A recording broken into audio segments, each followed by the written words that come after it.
Hello. I'm going to talk on inner freedom, key to right action. Now, both of these words may not catch you right away. People think of freedom, they think of political freedom, they think of freedom from the office, freedom from the need to earn a living, freedom of all kinds, as we've just heard in the song, freedom through a revolution, freedom in wealth, freedom in political power. Inner freedom is something else. And then again, right action doesn't really attract many people.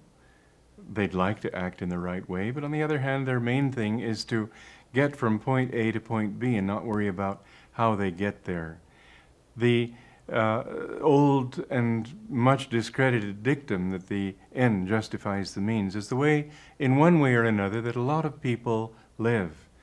They're willing to shout and get angry with others because they have something that they want to accomplish, not because they want to get those people angry. They're willing to cut a few corners in business, thinking that, well, after all, if the tax department doesn't see me, the important thing is that I make this profit.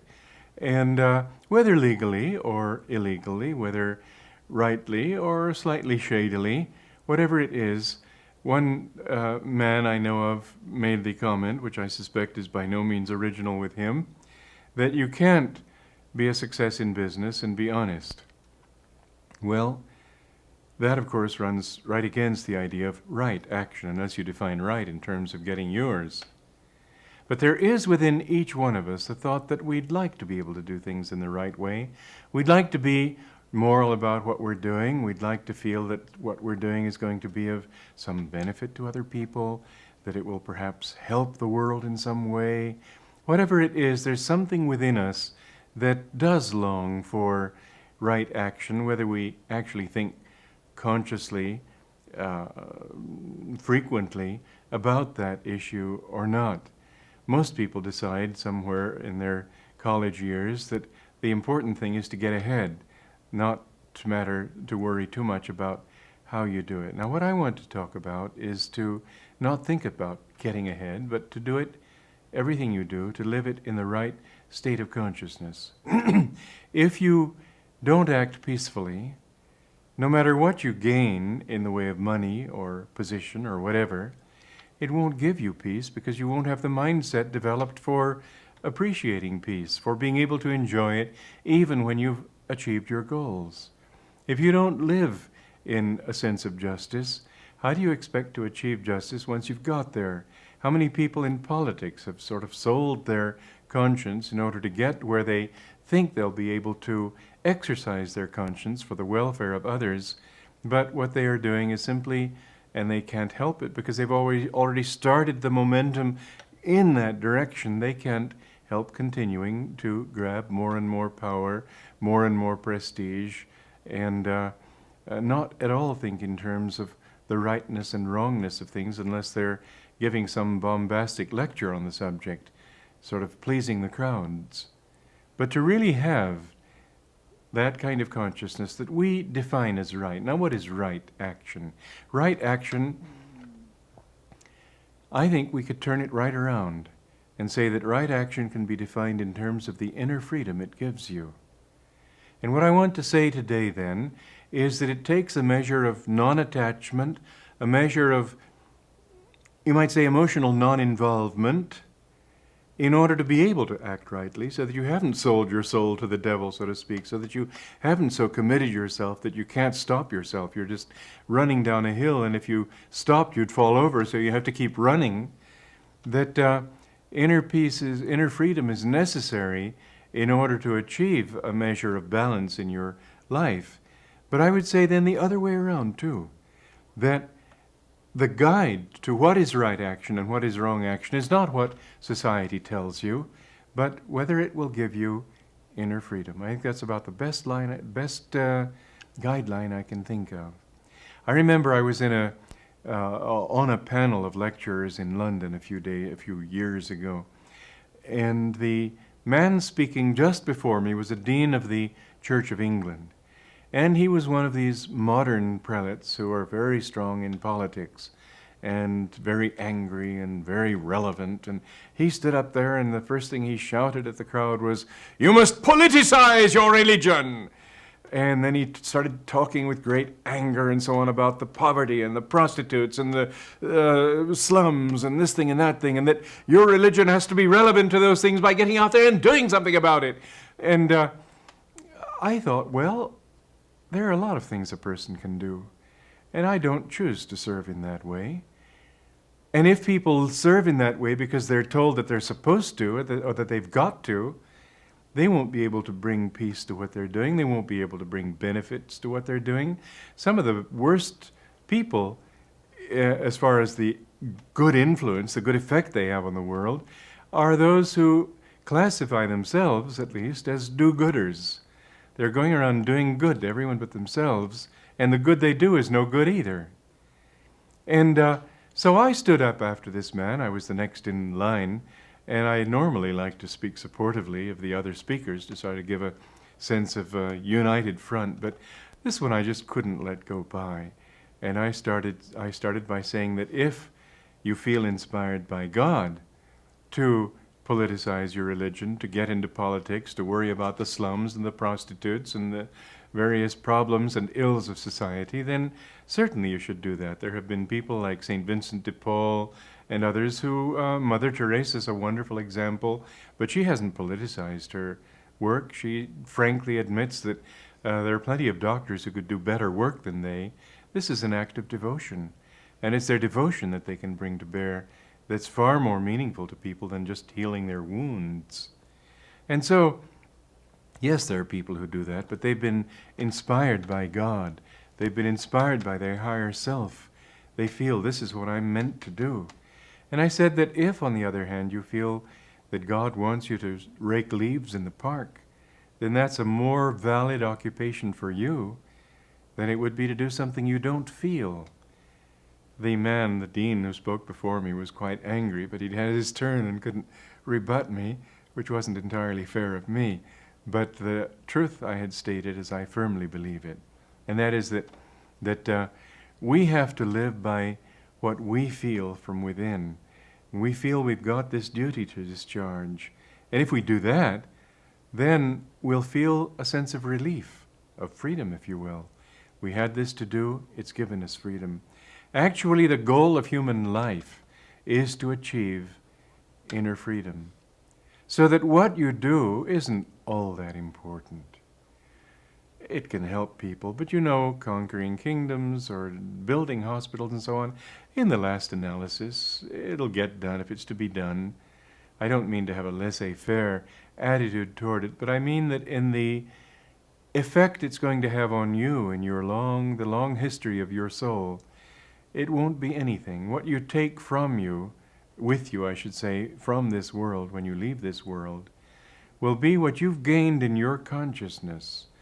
And the satisfaction of having built something that you'll forget was there, that won't be meaningful. But the peace that you managed to develop in yourself by sharing peace with others, the hope that you managed to develop in yourself by sharing hope with others, what you have made yourself a channel for, that you will take with you, so that the peace, the happiness, the love, the peace of the peace of mind and soul, the inner freedom, these are things that are yours. So what we should do in this world is act in such a way as to always feel free inside. Don't look at the goal and think, any way I get there is going to be fine. Think, no, the real race is the running, not the goal line, not that string you break at the end, the ribbon or whatever it is. The running. Act in freedom. And the next thing is that with that freedom, you'll find that it's very easy to do the right thing. Somebody came to Ananda, the village in which I live, Ananda World Brotherhood Village, near Nevada City, California. Somebody came here many years ago when we were just struggling, and I had been earning the money to build this village. I didn't have backers. I had to do it myself to begin with everybody jeering from the sidelines to say it wasn't possible. So I had faith in this dream, and I worked and gave classes, and God sent me enough students to be able to earn enough money to pay off the land and so on. And I found that the important thing was my inner freedom. So that when people came to my classes and said they couldn't afford to pay, I thought, well, I need that person's money to build this good thing that I'm trying to do. But what am I really trying to do if I can't do a good thing for him? What's the use of building a retreat and a community if I can't take it right here at this moment? So I would always allow people to take those classes for nothing. They would pay in ways of maybe bringing cookies or helping to set up chairs for the class or little things like that, because I feel you should give in response, but it didn't have to be money. And I remember one man, as I was saying, who came to me, and he said that I have inherited a lot of money and I need your advice. I love this community. I could be very happy living here, but I'd like you to tell me, should I live here, in which case he could give his money to the community, or should I go to India, because I also feel drawn to go to India.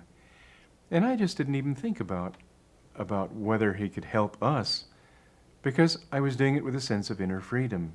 You see, that's what you need if you're going to do it in the right way, to make the right choices in your life, to be non-attached, to think, no, let me do the right thing right now. Let me not think about the future. And I just thought about this person and what his needs were, meditated on it. And I said, well, I feel you should go to India. That was what felt right for him. It didn't seem right for him, relative to that choice, for him to stay at Ananda. I think Ananda could have been good for him. He could certainly have been good for Ananda. I asked him how much he had. He said he had $200,000. Well, back in 68, 69, that was a lot of money. And I didn't even bother to think about what he could do, how much it would help us. I only thought that way. Well, how could I do that? No credit to me. Simply credit to this principle, the simple principle of inner freedom, of not feeling that you are bound by anything. Whether the community succeeds or fails, well, you do your best, and if it fails, okay. I've had a dream to build a community all my life, but if it's not to be, okay. I'm not going to make an obsession of it. I think that's the way, not anything, as I say, it's not to my credit that I did it. It's to the credit of a principle, which if we live, if we say, well, whether I succeed or fail is absolutely secondary, whether I live by truth is primary.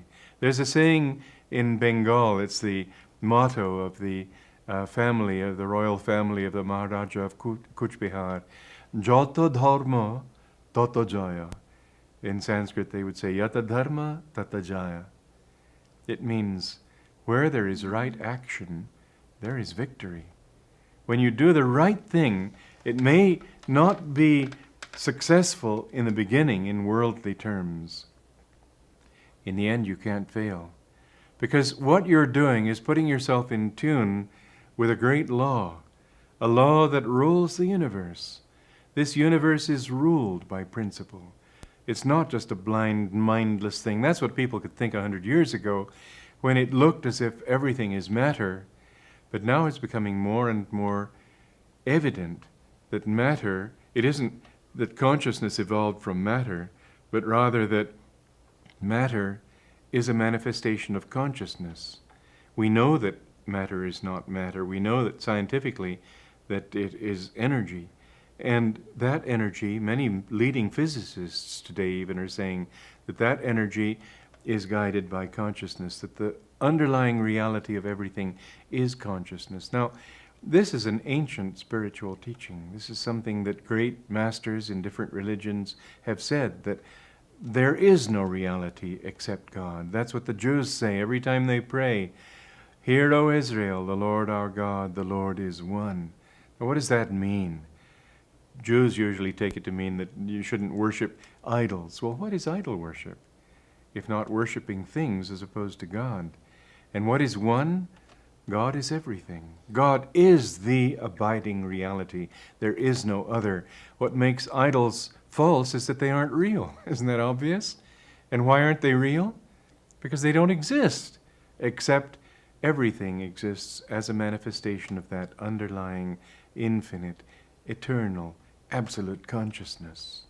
Now, if you live in tune with that law, that higher law, then what you find in your life is that bit by bit, and in proportion to how well you live in tune with it, how dynamically, how consciously, how sincerely, you will find yourself sustained. You will find that what you're trying to accomplish, you don't even have to really do on your own. It just sort of happens. That you decide to do something, and somehow the means, without your worrying about how to manipulate events to make them happen, somehow the world sort of comes into your orbit and gives you what you need. Am I talking just a beautiful poetic philosophy? Yes, I am.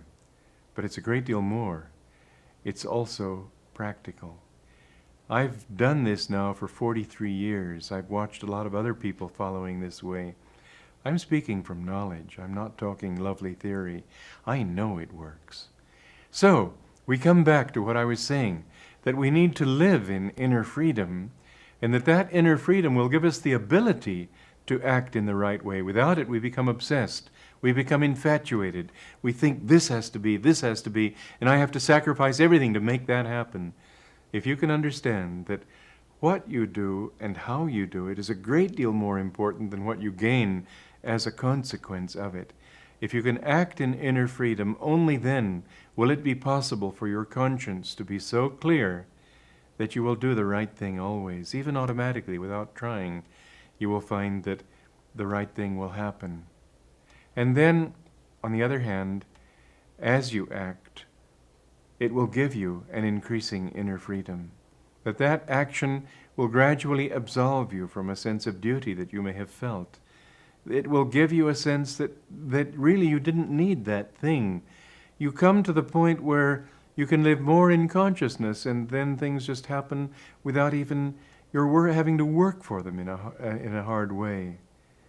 There was a lovely story of a saint who came to this country at the beginning of this century. His name was Ramatirtha, Swami Ramatirtha.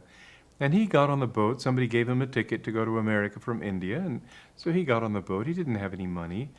And as the boat was approaching San Francisco Harbor, somebody came up to him and said, "Well, do you have any money?" "No," he said with a blissful smile. "Do you have any friends in this country?" He said, "Do you know anybody in this country?" "Do you have any friends?" He said, "I have one." He said, "Well, who is this friend?" He was sort of worried about this monk who seemed so innocent and so unworldly. "Who is this friend?" And the monk, with a charming smile, said, "You are." Which is the way he felt, that everybody was his friend, and he was talking to this one. It was God in this form, it was God in anyone's form. In reality, he was talking to God through that man. He said, "You are." The man was so utterly captivated that he sponsored his lecture tour through all the country and helped him to get back to India. But this was something totally unpremeditated, because the monk just knew it would happen. The more you live in that inner freedom, the more you'll see that really works. Meanwhile, you have to be practical too. But if you can be guided by that sense of not being obsessed with anything, but always living by right action with the goal of becoming free, not with the goal of being involved, living in inner freedom, and then letting things happen. The more you do that, the more you will see that everything will begin to go right in your life, and you will live by that truth. Joto dharma, toto joyo.